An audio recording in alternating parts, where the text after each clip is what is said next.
This was back in 2022. I'd been looking for extra ways to make money on the side and had downloaded DoorDash, thinking I'd try it out.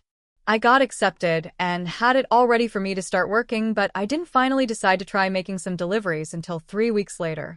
I just kept pushing it off. It was a night after getting home from work where I was just bored but not yet tired and thought there was no better time than now to test it out. The first few orders, I was still getting the hang of things, but they all went well. I felt confident after that, as it was a pretty simple process. It was around 3 hours in, and I think just past 12 a.m., when an order popped up that was different from all the rest. It had a massive estimated tip of something like $30 to $40. That was just about as much as I made in the last 3 hours of working.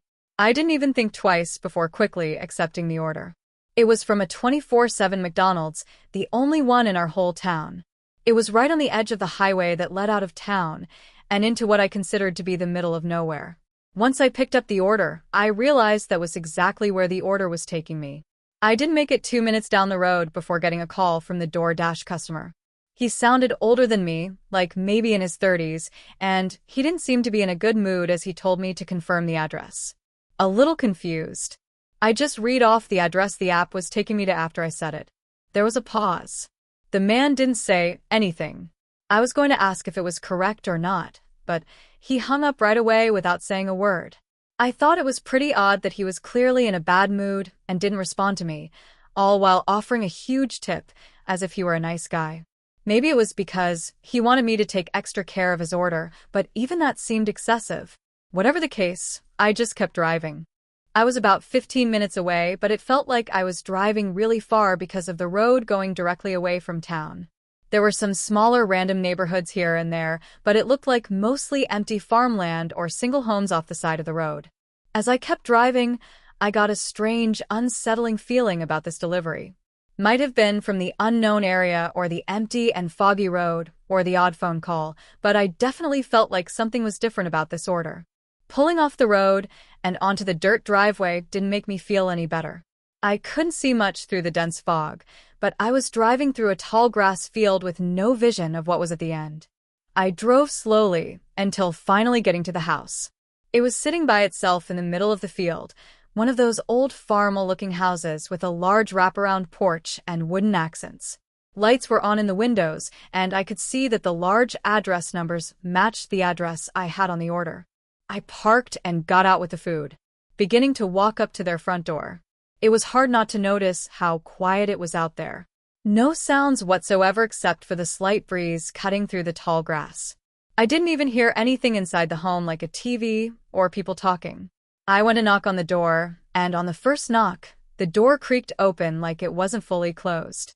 Immediately, a man's voice called out from the back of the house. It was the same guy from the phone. He asked if I was the DoorDash driver. I said yeah, and that I would just leave his order right here on the porch. But the guy quickly responded and asked if I could set it down inside on the countertop in the kitchen. Again, I noticed he sounded pretty upset or just in a bad mood for some reason. I took a few steps inside. The house had the smell of old wood, kind of musty, like it wasn't very clean.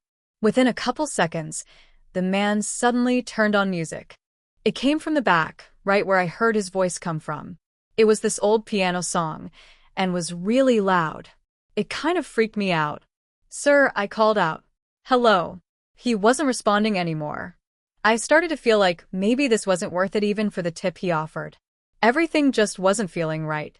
Like, why the hell did he just start blasting piano music while I was walking into his house, and just stop responding? Once I was closer to the end of the hallway where the kitchen was, I could see it getting darker.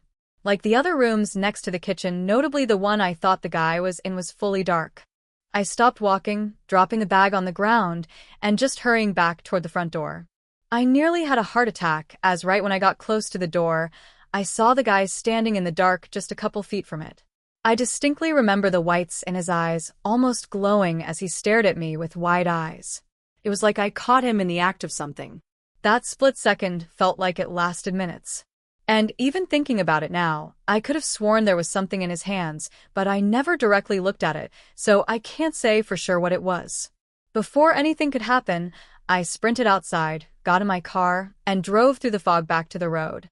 I'm certain from the way the guy was standing, he was trying to sneak to the front door, probably to close and lock me inside with him.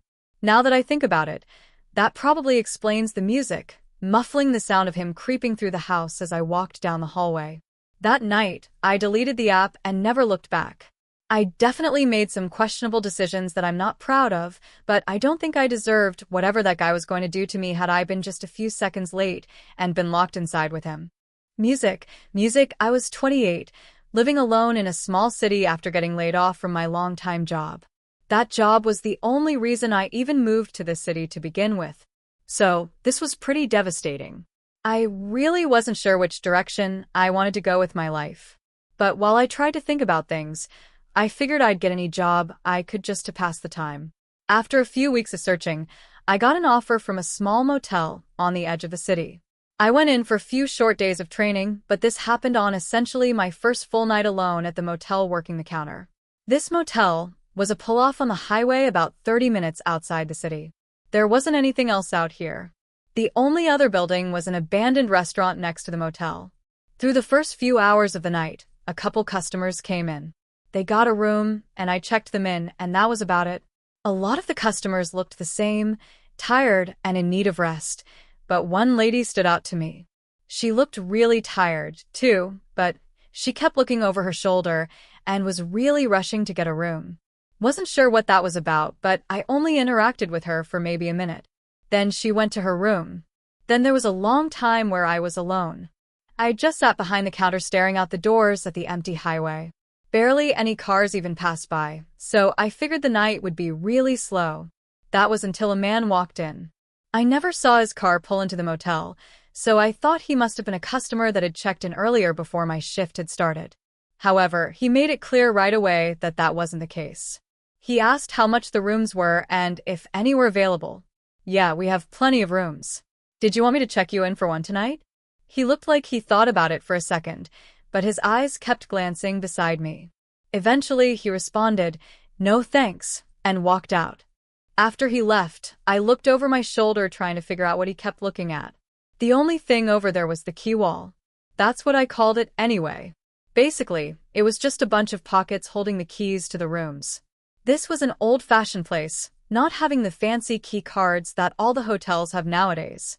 Anyway, when he walked out, I kept my eyes on the door, wondering if I'd see his car drive away, but I didn't.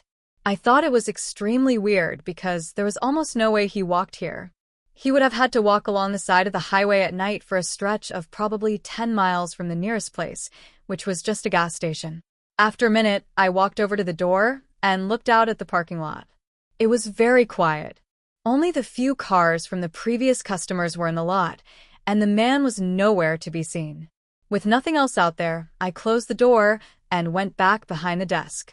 The night was going by very slow, and because it was my first night alone, the owner told me to just focus on check-ins and check-outs and didn't give me anything else to do. A half hour went by when the sudden desk phone ringing startled me. I quickly picked it up, seeing it was one of the rooms calling. A woman's voice came through. She was clearly in distress as she explained that someone was standing outside her door and wouldn't leave. I quickly got up and immediately when getting outside, I could see that whoever it was, they weren't there anymore. I hurried up to the woman's room, which was on the far end. When she answered, she looked really nervous. Asked if she knew the guy or if he said anything, and apparently the man didn't speak at all. She saw him outside her window and asked him to leave, but the man wouldn't. And that's when she called. When the woman described him, though I immediately knew who she was talking about. It was the guy from earlier. She described him exactly as I remembered. He looked like kind of tall and really devil-looking eyes. Now, I asked her if she wanted me to call the police, but she was very adamant about me not calling authorities, saying she didn't want to deal with any of that and was leaving in the morning anyway. She just wanted me to tell them to leave if I saw them. So that was it. I went back to the main room. For the next 2-ish hours, I thought a whole lot about the situation. Like, what was the guy doing here anyway? And why was he standing outside the room?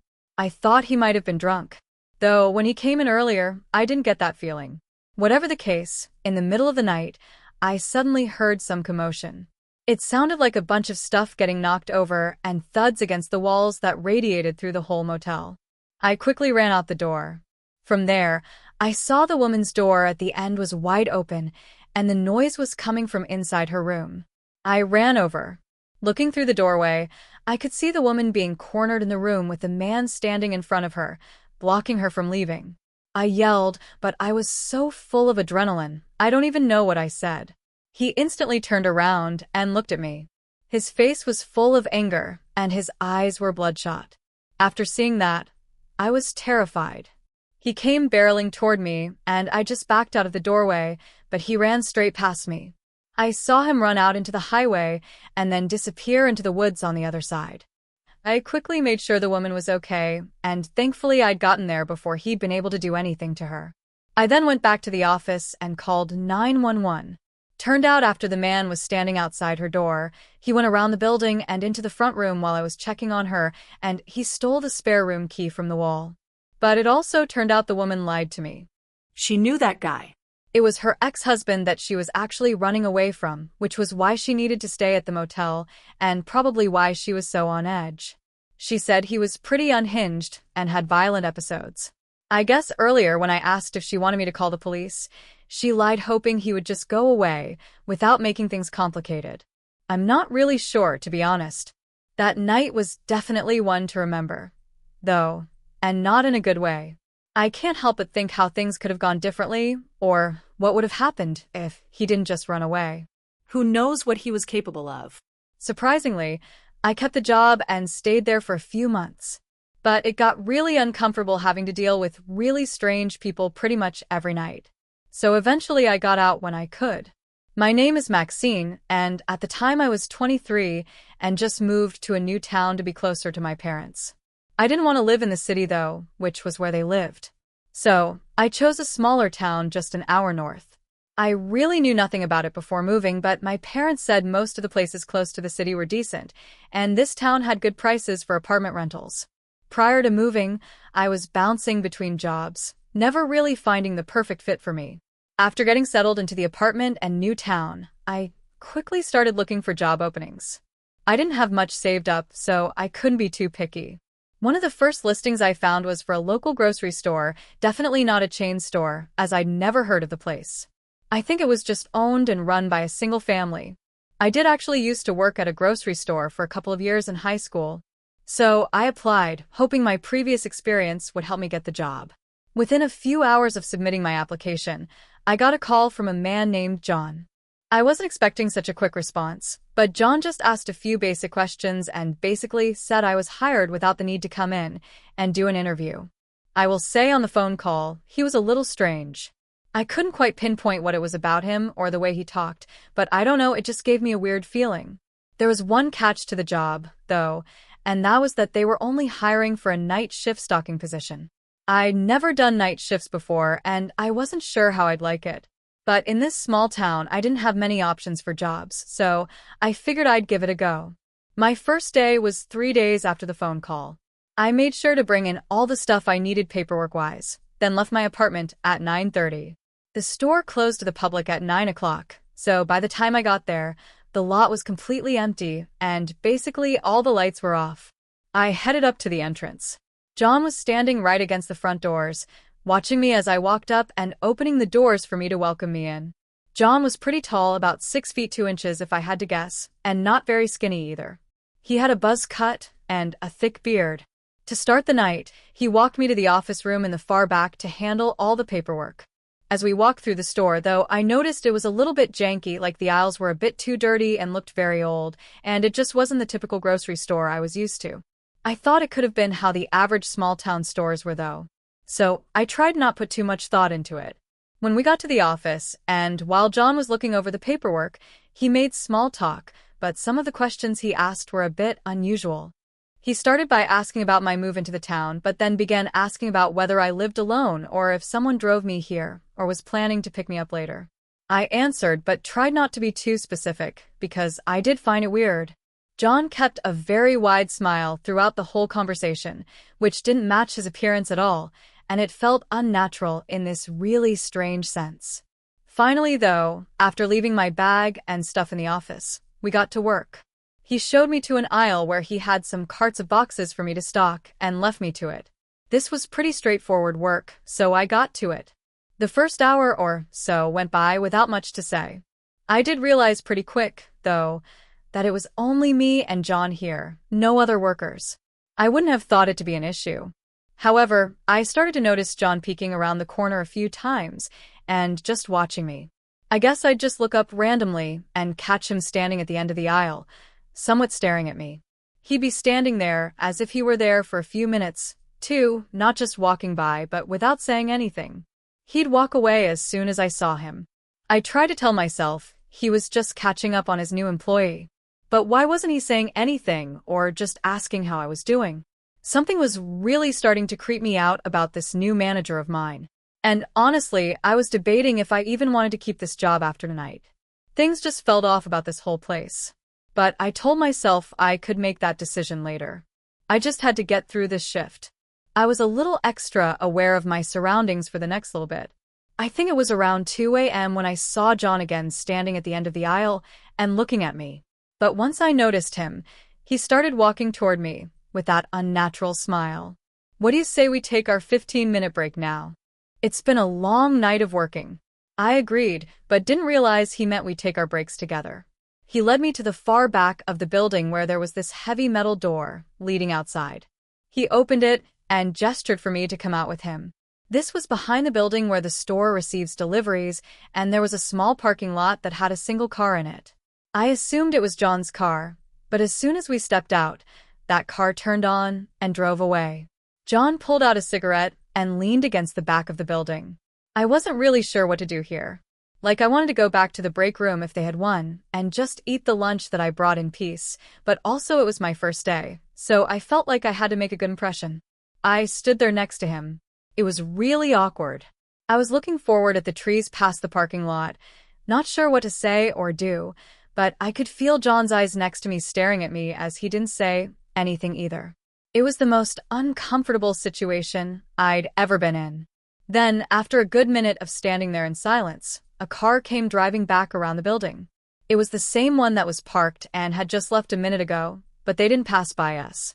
The car started slowing down, pulling right up in front of us. As it did, I glanced over at John, gauging if he noticed this was weird, too. But he had this cold stare, looking right at me, as if he didn't even care about the car pulling up to us. I started thinking this was some sort of setup that John might be in on. It was just a gut feeling based on the way John wasn't reacting. Before the car was even able to fully stop, I hurried back through the door. I rushed through the back of the warehouse toward the office where I left my bag with my wallet, keys, and other stuff I brought. When I got to the office, though, everything was gone. My bag, my keys, and even my jacket that I hung up. It was like I was never there. I heard multiple pairs of footsteps coming through the halls, so I had to just run for it. I ran down to the front and out of the building. The nearest place that was open was a gas station I remembered passing by a few minutes down the road. I ran all the way there, getting them to call the police. I will say once I was out of danger, there was a small part of me that thought I might have been overthinking and overreacting about a big misunderstanding. But my doubts quickly went away when police got to the grocery store and were allowed to question John and take a look around. They found my bag, jacket, and everything right in the office where I left it. John put it all back. Not only that, but he declined any cars ever pulled up to us. And when asked to review the cameras, the only one that wasn't recording was the one behind the building. Pretty convenient. Overall, I couldn't prove anything. So, the whole case died out. Of course, I got the hell out of that town, breaking my lease and crashing at my parents' place for a while until I was able to get a steady footing. I don't know what was going on that night, or what would have happened. It seemed like John was trying to remove every trace of me ever working there or even being there at all, and maybe had something horrible planned. But at least I didn't have to find out the hard way.